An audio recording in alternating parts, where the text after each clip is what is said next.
Bonjour tout le monde. Aujourd'hui, on va parler du théorème de Gauss qui est, d'après moi, une des choses les plus intéressantes, un des théorèmes les plus intéressants et les plus puissants qu'on va voir dans le cadre du cours d'électricité et magnétisme.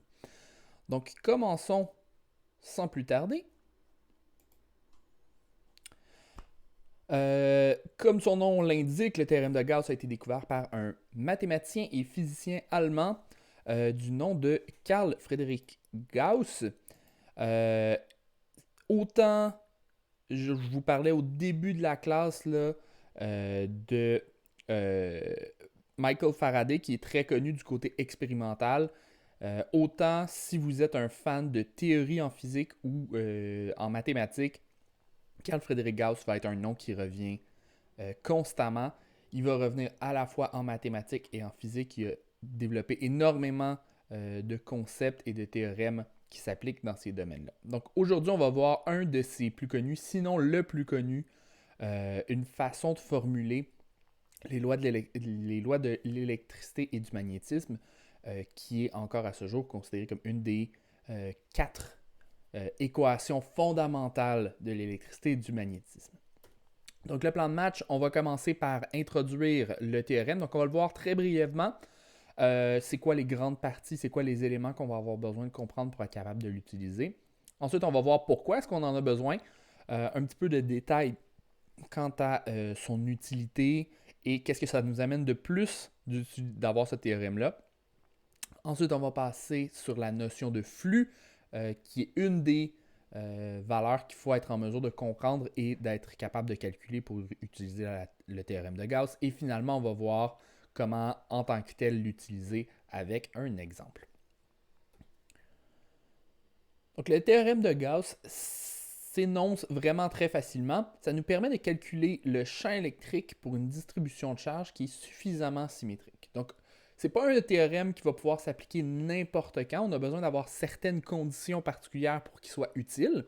Mais la règle mathématique, elle, s'applique tout le temps. On a deux formules ici. En fait, c'est la même formule écrite de deux façons distinctes.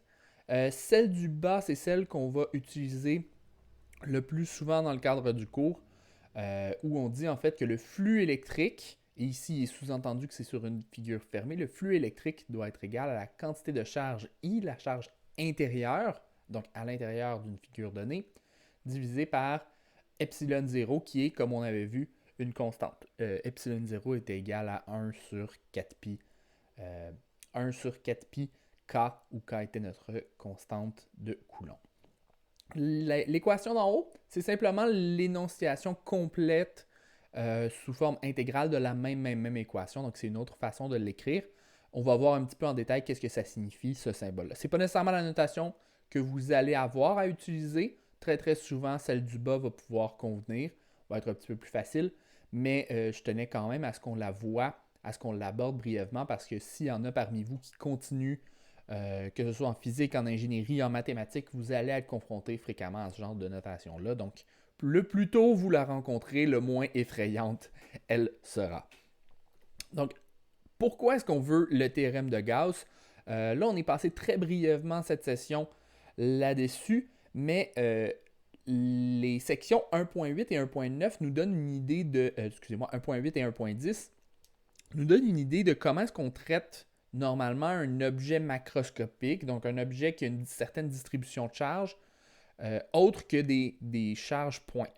Là, c'est certain, on a trouvé les équations, on a les équations, mais on n'a pas démontré rigoureusement ces équations-là. C'est ça que les sections 1.8 et 1.10 font, démontrent l'équation du champ électrique pour une tige infinie et pour une plaque infinie, qui sont, je vous le rappelle, ou je vous l'annonce si vous ne l'aviez pas encore vu, dans vos notes que c'est probablement deux des distributions de charge les plus faciles à calculer. Juste parce qu'il y a énormément de symétrie, on n'a pas besoin de considérer les effets des barres et ainsi de suite. Et malgré ça, ça devient très rapidement très complexe calculer les distributions de charge. En fait, la méthode reste toujours la même. On l'avait vu lorsqu'on faisait le calcul pour la tige de longueur finie. Si on veut faire un calcul de champ électrique pour un objet qui a une certaine distribution de charge macroscopique, il va falloir qu'on sépare cet objet-là en petits éléments de charge DE ici. Donc, on va séparer tout en tout petits éléments. Il va falloir faire une intégrale selon toutes les dimensions de l'objet, donc en X, en Y, en plaçant évidemment à chaque fois en X, en Y, en Z, si on a un objet en 3D, en plaçant à chaque fois nos bornes de la bonne façon. Et si on a un objet le moindrement complexe, les bornes vont être liées les unes aux autres. Ça devient très rapidement un casse-tête. Si vous voulez un exemple de ça, avec pourtant une distribution relativement simple, vous pouvez vous référer à la section 1.10. Dans la section 1.10, on calcule le champ électrique créé par une coquille. Donc, qui est quand même quelque chose de simple au sens où c'est simplement une sphère. Si on utilise le bon système de coordonnées, ça devrait être super facile.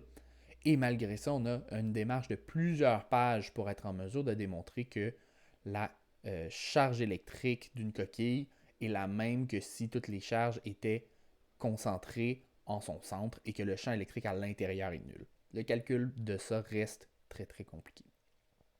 Donc, c'est là que le théorème de Gauss entre en jeu. Le théorème de Gauss va nous permettre de tirer profit davantage des symétries qu'on a ici. Donc, si on revient à l'exemple de la coquille, notre coquille, elle devrait être facile à calculer parce que c'est un problème complètement symétrique. Toutes nos charges sont réparties partout de la même façon. Et on sait que si je trouve mon champ électrique ici, au point P par exemple, ben, peu importe où est-ce que je regarde à égale distance de ma coquille, donc je peux regarder le point P ici, mais j'aurais pu choisir mes axes pour que le point P soit ici, qu'il soit ici, qu'il soit ici. Le résultat devrait être le même. Et typiquement en mathématiques ou en physique, lorsqu'on a des problèmes comme ça qui ont beaucoup de symétrie, on est généralement capable d'en tirer profit d'une façon ou d'une autre. Et le théorème de Gauss, c'est exactement ce qui va nous permettre de faire. Et il s'énonce comme ça. Ça met en lien deux concepts physiques. À gauche, on a le flux électrique sur un espace fermé. J'ai déjà glissé un mot à cet effet-là. Et c'est ça qu'on va détailler dans les prochaines slides. On va voir comment est-ce qu'on peut calculer le flux électrique, cette mystérieuse valeur-là. De l'autre côté, on a la charge à l'intérieur de notre surface choisie. Donc, on commence par le flux électrique. Un flux électrique, c'est quoi? Le flux électrique, ça va être une mesure, si vous voulez, et là, on met des gros guillemets autour de ça, une mesure de la quantité de champ électrique ou la quantité de lignes de champ qui traversent une surface donnée. On ne peut pas dire exactement le nombre parce que vous vous rappellerez, les lignes de champ électrique, c'était arbitraire le nombre qu'on choisissait. On pouvait choisir de faire partir 5, 10, 15 lignes de champ électrique d'un point donné. Cependant, on sait que plus il va y avoir de lignes de champ électrique et plus le flux va être grand. Donc, il y a une proportionnalité comme ça qui existe, même si on n'est pas capable de trouver exactement le chiffre. Le chiffre, on va devoir avoir une définition un petit peu plus rigoureuse de comment est-ce qu'on le calcule, mais les lignes de champ nous donnent une bonne idée de comment notre flux va pouvoir se calculer. Donc, on va dire par convention que lorsqu'un champ sort de notre figure, sort de notre surface, ça va être un flux positif. Lorsqu'un champ entre dans notre surface, ça va être un champ négatif. Donc, si on prend l'exemple ici, ma surface 1, qui est le pointillé autour de ma charge positive ici, il va y avoir beaucoup de lignes de champ qui sortent de ma surface 1, aucune qui entre. Donc, je vais pouvoir dire que j'ai un flux positif ici. Pour ma surface 2, j'ai une charge négative et toutes mes lignes de champ, on se rappelle, autour d'une charge négative, veulent terminer sur ma charge négative. Donc, j'ai beaucoup de lignes de champ qui entrent dans ma surface. Je vais avoir un flux qui va être négatif. Et si j'ai des lignes de champ qui vont simplement traverser ma surface, donc si je regarde la surface 3, j'ai autant de lignes qui entrent que de lignes qui sortent. À ce moment-là, je vais avoir un flux qui va être égal à 0. Et ici, on a un autre exemple. Si je regarde ma figure, ici, j'ai des lignes de champ parallèles, donc un champ électrique uniforme. Et je vais avoir autant de lignes de champ qui vont avoir entré que de lignes de champ qui vont avoir sorti. Donc, sur une surface, j'aurai un flux qui est négatif. Sur l'autre surface, j'aurais un flux qui serait positif. Les lignes de côté, comme les lignes de champ ne traversent pas ici les côtés, on va dire que sur tout le tour, le flux va être égal à 0. Et je peux toujours comme ça séparer mon flux en différentes sections et ça va être très très très souvent le truc qu'on va utiliser lorsqu'on va calculer nos flux électriques. On va le séparer en fonction de la figure qu'on a choisie en plusieurs parties qui sont chacune faciles à calculer. Parce que c'est pas dit que nécessairement toute la figure d'un coup est facile à calculer, mais on peut séparer notre figure ou notre surface en plusieurs faces qui individuellement sont faciles à calculer. Voyons voir maintenant comment est-ce qu'on peut plus spécifiquement calculer le champ électrique dans une zone donnée. Le flux électrique. Ici, la clé, ça va être qu'il faut connaître à la fois notre champ électrique dans la zone et également connaître l'aire de la surface donnée. Et si ces deux valeurs-là sont constantes, le flux électrique va être très facile à calculer. Ça va être tout simplement de faire un petit peu de géométrie. Donc ici, à droite, j'ai un exemple d'une surface où le champ électrique est constant sur toute la surface. Ce que je vais faire, c'est que je vais définir un vecteur qui correspond à l'aire de ma surface, mais je vais le mettre sous forme de vecteur parce que je vais dire que c'est un vecteur qui est perpendiculaire à ma surface et dont la norme est égale à l'aire de la surface donnée. Donc, c'est une façon qui revient très, très souvent en mathématiques lorsque j'ai besoin de représenter à la fois l'orientation dans l'espace et l'aire d'une surface. Je vais représenter ça comme étant un vecteur d'air qui va être perpendiculaire. Ce vecteur-là, par convention, va pointer vers l'extérieur de la surface. Donc, tout ça, ça me permet de maintenir la bonne relation de signes. C'est cohérent avec notamment le fait qu'on disait que le flux, lorsque les champs électriques sortaient, que mon flux était positif. Et lorsque je vais vouloir calculer mon flux, ça va être très simple. Ça va être simplement le produit scalaire, ici la notation avec le point. Donc, le produit scalaire entre mon champ électrique et l'aire et le vecteur d'air que je viens de définir. Ou encore, si jamais je veux laisser de côté les vecteurs, ça peut se calculer comme étant la norme du vecteur E, donc la norme du champ électrique à cet endroit-là, fois l'aire de ma surface, fois le cosinus de l'angle. Attention ici, l'angle entre le vecteur d'air et le champ électrique, donc l'angle par rapport à la normale.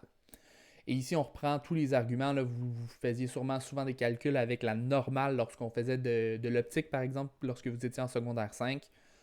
Donc ici, même chose, on va toujours vouloir tout mesurer par rapport à la normale. Ça va être beaucoup plus facile à faire. Petite note, dans votre cahier, la notation qui est utilisée est légèrement différente. Quoique complètement équivalente, je ne suis pas un gros fan de cette notation-là, mais je voulais quand même vous l'expliquer brièvement. Plutôt que d'utiliser les vecteurs ici, votre cahier utilise la notation de champ électrique perpendiculaire à la surface fois l'air.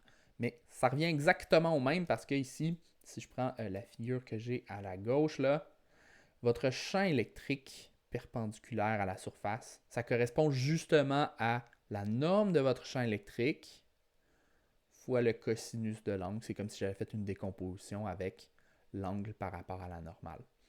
Donc, que vous choisissiez un ou l'autre, vous allez tomber sur le même résultat. Ceci étant dit, je pense qu'on peut vous faire confiance. Je préfère vous familiariser tout de suite avec cette notation-là. C'est une notation qui est, je dirais, peut-être plus rigoureuse, qui est beaucoup plus admise. Et je pense qu'un produit scalaire, c'est amplement à votre portée. Vous êtes tous bons, vous êtes tous capables. Mais si jamais vous voulez utiliser cette notation-là, n'hésitez pas. Ici, j'ai la même figure qu'ici. Souvent, on va avoir les lignes de champ, on va l'avoir représentées un petit peu partout pour représenter le fait que le champ électrique est uniforme. Tout ce que j'ai besoin de faire pour me représenter la figure, par contre, c'est le champ électrique à cet endroit-là, produit scalaire avec le vecteur d'air. Par définition aussi, je vous ai mis ici les symboles et les unités. Le flux électrique, on va le noter par la variable phi majuscule. Très souvent phi E, parce qu'on va voir, il existe différentes notions de flux, tout dépendant le concept qu'on est en train de regarder. Vous en avez peut-être entendu parler dans d'autres domaines qu'en électricité. Donc ici, on note spécifiquement phi E. Et les unités de ça, ça va être des newtons mètre carré par coulomb. C'est pas une unité particulièrement naturelle à utiliser, mais c'est simplement ce qui fait balancer ces équations-là dans le fond. Donc, continuons avec quelques exemples de flux, quelques situations particulières juste pour se faire une idée. Donc, si jamais j'ai une surface qui est perpendiculaire à mon champ électrique, à ce moment-là, je vais avoir θ égale 0. Donc, lorsque je vais mettre ça dans mon équation, produit scalaire de deux vecteurs qui sont parallèles, donc mon vecteur E et mon vecteur de surface vont être parallèles, et mon champ électrique, mon flux électrique va être maximal et va tout simplement correspondre au produit des deux normes des vecteurs, donc E fois A.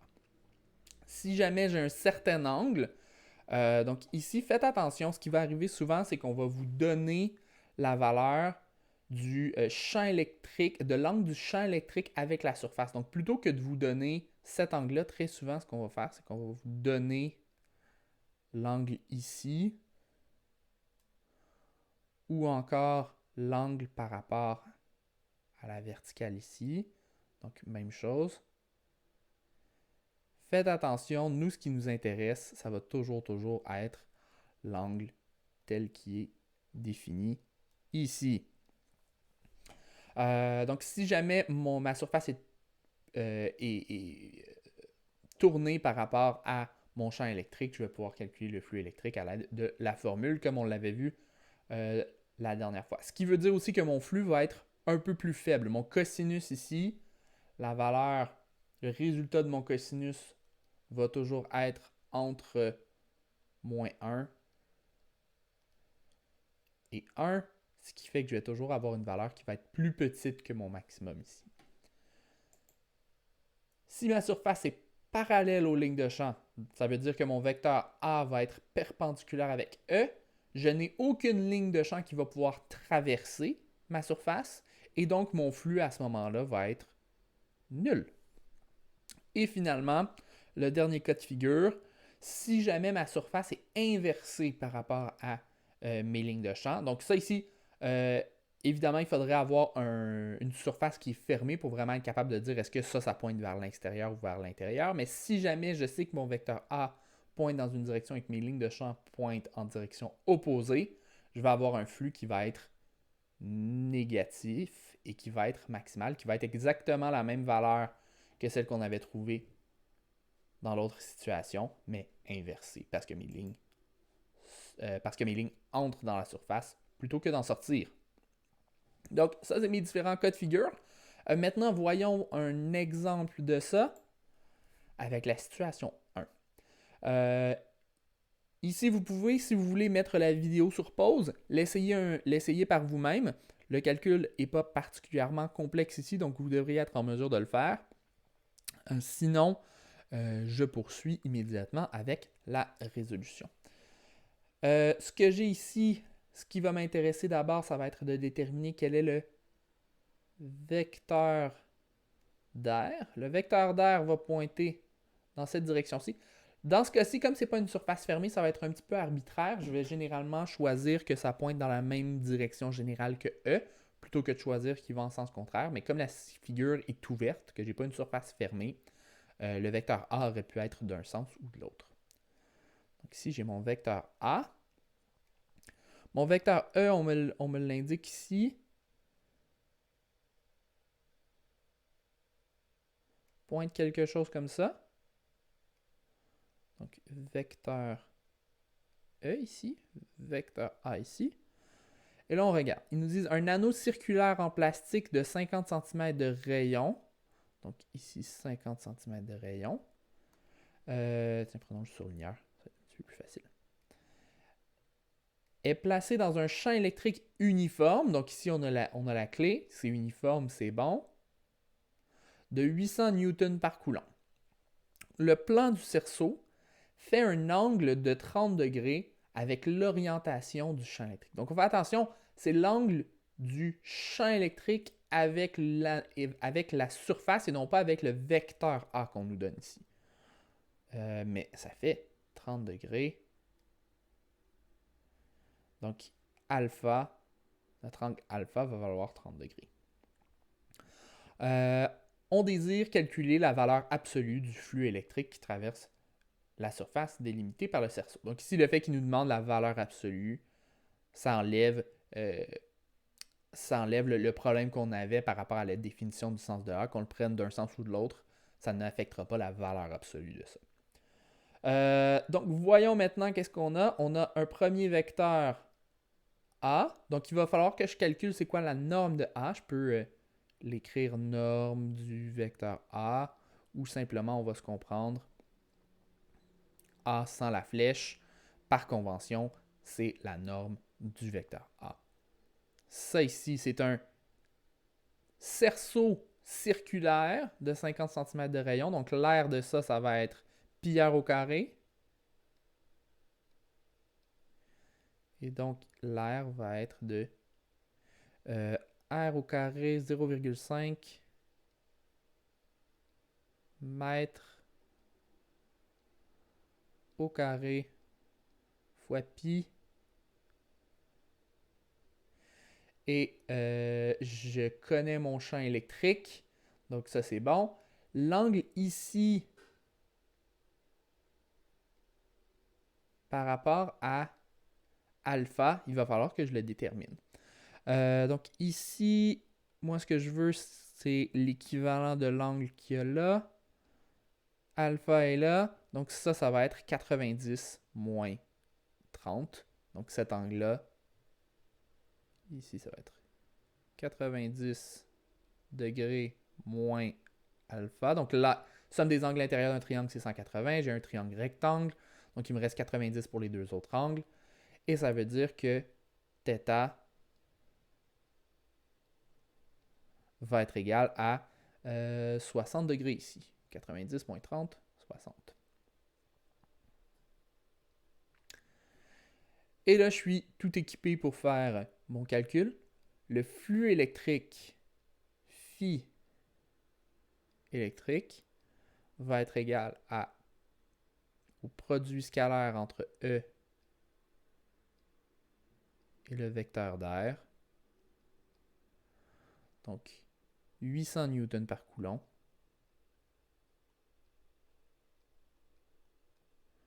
fois 0,5 au carré fois pi en mètre carré fois, et là je manque un petit peu de place, ici tiens je vais l'écrire par-dessus, le cosinus de 60 degrés qui va venir ici.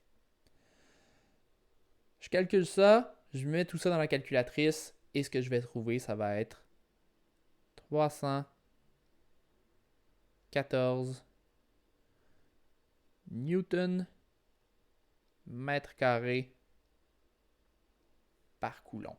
Ça va correspondre à mon flux. Ici, il se trouve que c'est déjà positif.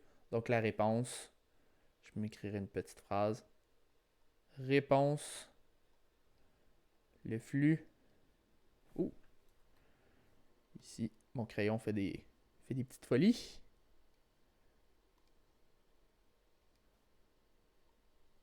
Donc le flux en valeur absolue est de 314 newton mètre carré par coulomb. Et voilà, donc j'ai ma réponse. En passant, quand on va faire nos résolutions de problèmes, ici, je manque un petit peu de place. Mon crayon n'est pas particulièrement précis là, pour être en mesure de faire ça. Normalement, je me mettrai une petite phrase ici pour expliquer qu'est-ce que je suis en train de faire. Donc, on calcule l'air, on utilise la définition du flux électrique et ensuite, je fais mon calcul. Donc, je ne vais pas simplement partir du calcul lorsque j'ai besoin. Aussi, je vais mettre toutes les informations pertinentes sur ma figure et je termine toujours en donnant ma réponse sous forme de phrase. Ça a le bénéfice de, premièrement, clairement indiquer quelle est la réponse. Donc, je n'ai pas besoin de deviner où est la réponse lorsque je lis la démarche. Mais également, ça me force à revenir lire la question pour dire, la question, c'est quoi? La question, c'est de calculer le flux électrique qui traverse une surface déterminée, ben, ma réponse, ça devrait être une phrase qui répond à la question. Donc ici, le flux va être de quel temps. Donc, ça ici, c'est notre premier exemple de calcul de flux électrique. Notre formule, nous, qu'on utilise, va s'appliquer uniquement, comme je vous disais, lorsqu'on a un champ électrique constant et lorsqu'on a une surface sur laquelle l'angle va être constant. Donc ici, si mon angle changeait, je ne serais pas en mesure de le faire. Si jamais j'ai un angle ou une norme de champ électrique qui change sur ma surface, je n'aurai pas d'autre choix que de revenir à des outils mathématiques un petit peu plus puissants, de revenir à mon intégrale. Dans ce cas-là, ce que je vais faire, c'est que je vais utiliser la formule comme je vous l'avais montré tout à l'heure. Là, on était passé rapidement dessus lorsqu'on avait vu la première version de la loi du théorème de Gauss. Ça ici, c'est le flux tel que défini dans le vrai théorème de Gauss avec l'intégrale du champ électrique produit scalaire avec des petits éléments dA. Donc, plutôt que d'avoir un vecteur dA, on va considérer des éléments infinitésimaux de surface. Et pour chaque élément de surface, je vais calculer le flux à cet endroit-là. L'intégrale ici avec un petit cercle m'indique que ça doit être une surface fermée. Il est sous-entendu que c'est une surface comme j'ai une intégrale qui est dA et pas dV. Donc, c'est nécessairement une intégrale sur une surface. Le cercle me dit que ça doit être fermé. Et évidemment, ici, E est libre de changer un petit peu partout sur la surface. Et donc ici, ça fait des intégrales qui ne sont pas nécessairement toujours faciles à calculer, mais qui sont en théorie possibles de calculer. Et si jamais je connais la formule qui me donne le champ électrique à n'importe quel endroit sur la surface, je peux comme ça faire la somme, mon intégrale correspond à une somme, c'est ce qu'on avait vu dans la dernière vidéo, de chaque petit flux généré par chaque petit carré infinitésimal. Donc c'est comme ça qu'on va faire dans des situations un petit peu plus complexes. Ou du moins dans des situations où soit le flux, soit l'angle avec la surface va changer. Donc on a maintenant tous les outils pour être en mesure d'utiliser les théorèmes de Gauss. On a vu comment calculer le flux électrique. On a fait un exemple ensemble. Si jamais on a une surface avec plusieurs faces, par exemple, on va pouvoir calculer le flux électrique en prenant la somme de chacune des faces, tout simplement. On sait comment calculer les charges. On l'avait vu notamment lorsqu'on a regardé les équations pour les différentes configurations de charges possibles.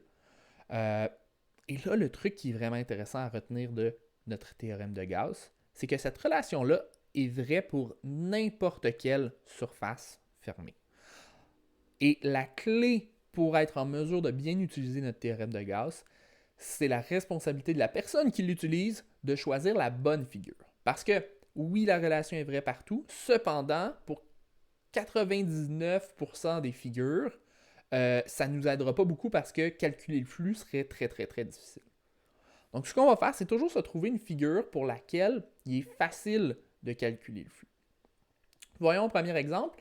Imaginons qu'on a oublié la formule qui nous permet de calculer le flux électrique à proximité d'une tige rectiligne infinie uniformément chargée. Ça donne mal, on l'a oublié. Donc, on va voir comment est-ce qu'on peut utiliser le théorème de Gauss ici. En théorie, le flux à l'intérieur, le flux sur toute une figure ici, va toujours correspondre à la charge qu'il y a à l'intérieur de ma figure. Ici, est-ce que je serais capable pour une figure qui serait un rectangle avec certaines dimensions, donc une longueur L, un côté C, imaginons que c'est carré ici, donc C, C. Est-ce que je serais capable de calculer la charge à l'intérieur de ça? Oui, il n'y aurait pas de problème. J'ai juste besoin de savoir c'est quoi la longueur de fil que j'ai ici. Pour un fil donné, si je connais sa densité linéique de charge, ben, je serais capable de déterminer quelle est la quantité de charge à l'intérieur. Par contre, déterminer le flux électrique sur chacune de ces faces-là, si je veux par exemple le flux électrique sur cette face-là, ça devient beaucoup plus compliqué parce que si je regarde, ici j'ai ma vue de coupe, j'ai un vecteur au centre qui serait perpendiculaire, mais ensuite mon angle par rapport à la surface va changer ici. Mon angle par rapport à la surface va changer, et en plus, ce point-ci est plus distant que ce point-ci, ce qui fait que la norme du champ électrique va changer aussi. Ici, j'ai la norme et l'orientation du champ électrique qui changent par rapport à ma surface. Donc, ce serait un gros casse-tête d'être capable de déterminer quel est le flux sur ces faces-là. Mauvaise figure, mauvaise tentative de résolution de problème. Ici, j'ai une figure, j'ai une situation qui a une symétrie. J'ai une symétrie en translation. Donc, si jamais je glisse mon fil de gauche à droite, ma situation reste la même. Il n'y a rien qui me permet de distinguer est-ce que j'ai déplacé mon fil de 1 mètre vers la gauche ou de 1 mètre vers la droite. Je peux tourner le fil sur lui-même, ça ne change rien. Donc, on va dire que j'ai à la fois une symétrie de translation.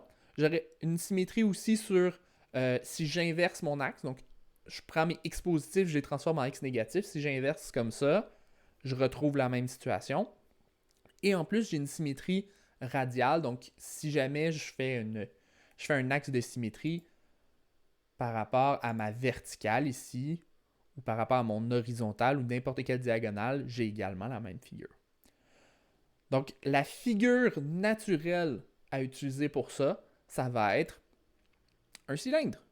Si je prends un cylindre ici, là, ma situation devient beaucoup plus facile, entre autres pour calculer mon flux. Parce que ici, j'ai deux surfaces qui sont parallèles à mes lignes de champ.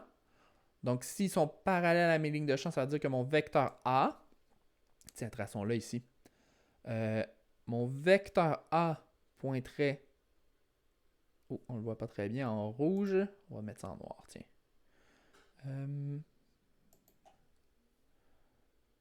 Donc, mon vecteur A ici pointerait vers l'extérieur, il serait perpendiculaire à mes lignes de champ. Mes lignes de champ ici sont toutes vers le haut et vers le bas, s'éloignent de mon fil. Même chose sur la troisième face ici. Et tout le tour, mon tour de cylindre, si je regarde ma vue de coupe ici, mes lignes de champ vont toujours être perpendiculaires à ma surface. Donc partout, ça va être parallèle à mon vecteur A. Parallèle à mon vecteur A, ça c'est quelque chose que j'aime pas mal. Ici, oui, je pourrais dire mathématiquement qu'il va falloir le séparer en petits éléments, mais dans la réalité, que j'ai quelque chose comme ça qui soit courbé ou que ce soit droit, ça ne change rien dans ma situation parce que je vais toujours avoir le produit scalaire qui va me donner la même chose. Donc, je vais pouvoir le calculer très facilement. Ici, je vais séparer mon flux en 3 sections. Je vais dire, j'ai une section qui correspond à un côté, une section qui correspond à l'autre et mon tour de cylindre. Il se trouve que mes deux côtés, c'est ça qu'on disait il y a 2 petites secondes, mes deux faces extérieures vont valoir 0 parce qu'ils sont parallèles à mes lignes de champ. Donc, quart parallèle à E.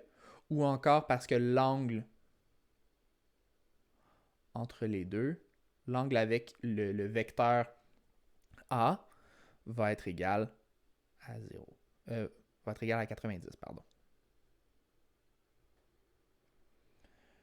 Donc, il me reste que mon flux électrique va être tout simplement égal au flux qui passe à travers ma deuxième surface, donc sur le tour. Et ça va être égal au produit scalaire de E fois l'aire du contour. Comme l'angle entre les deux reste constant et la norme aussi du champ électrique. Si je suis à distance constante de mon fil, ben mon champ électrique ici doit nécessairement être le même que celui qui est ici. Ça, c'est par argument de symétrie. Si en faisant tourner, si vous voulez, mon fil, ça ne change pas ma situation, ben ça veut dire que je devrais pouvoir tourner mes champs électriques, donc prendre n'importe quel champ électrique et qui devraient être tous égaux également.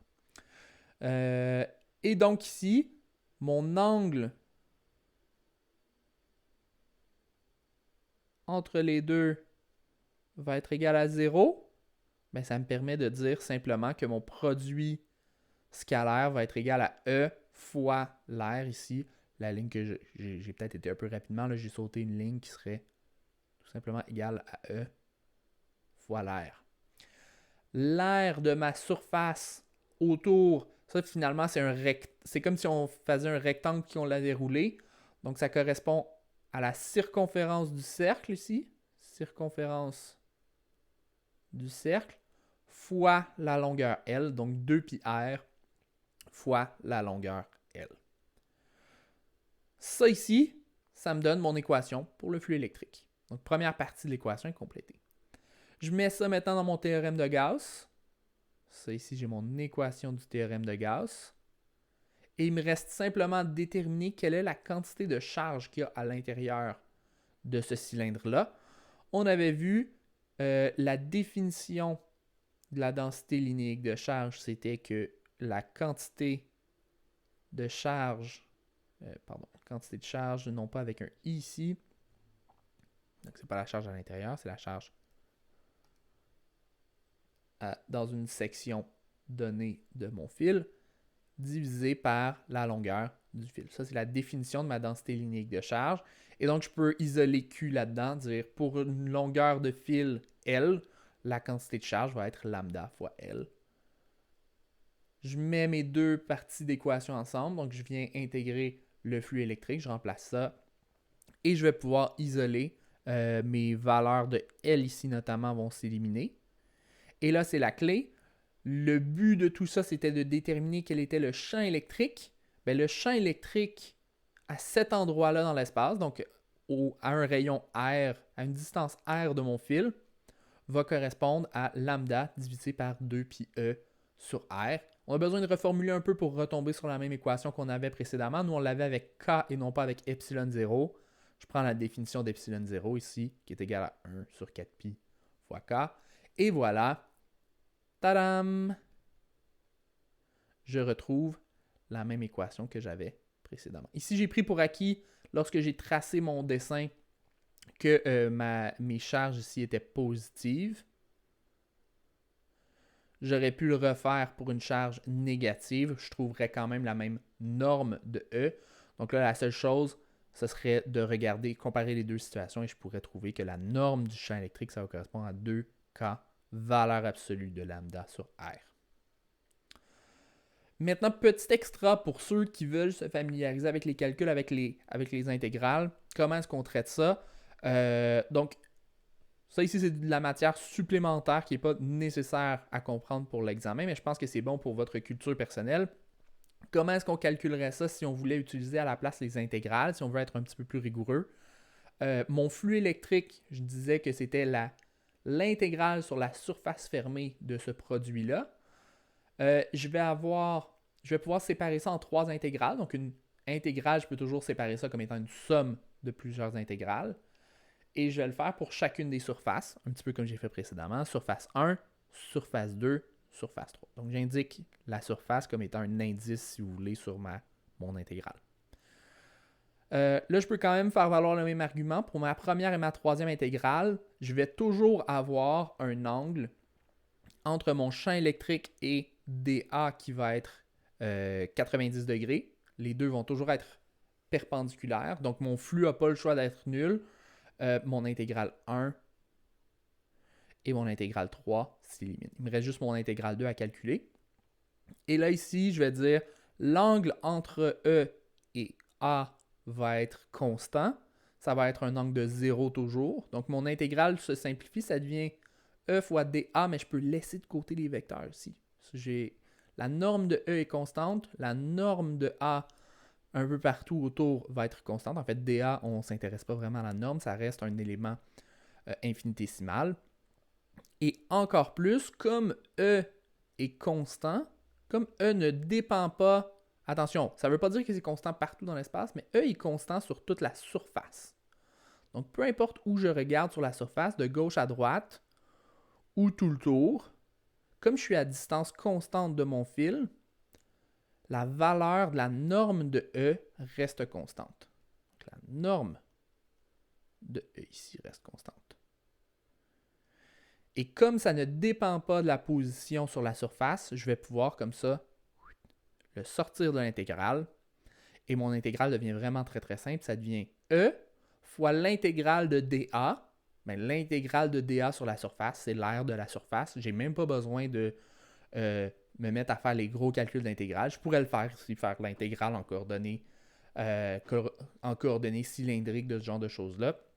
Mais je sais quand même intuitivement que l'intégrale de ça va me donner l'aire du contour et je retrouve le même résultat ici. Donc ça, c'est la façon de faire si vous voulez lorsqu'on veut le faire avec les intégrales. La clé, c'est de trouver comment est-ce qu'on peut sortir nos éléments ici, comment est-ce qu'on peut sortir le champ électrique de l'intégrale ici.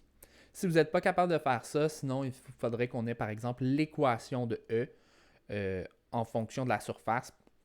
Et là, ça devient mathématiquement pas mal plus complexe et ça devient moins intéressant. Chaque fois qu'on complexifie ce calcul de flux-là, on rend le théorème de Gauss un petit peu moins intéressant à utiliser.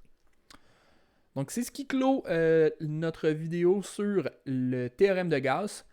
J'espère que vous avez trouvé ça intéressant et j'espère que ce sera utile aussi parce que, comme je vous disais au début, c'est un outil super puissant à utiliser. C'est un outil de raisonnement mathématique aussi qui est vraiment intéressant et qu'on peut reproduire dans d'autres contextes. Donc, j'espère que ça vous sera utile. Merci beaucoup. On se retrouve mardi prochain pour le cours en présence. Au revoir.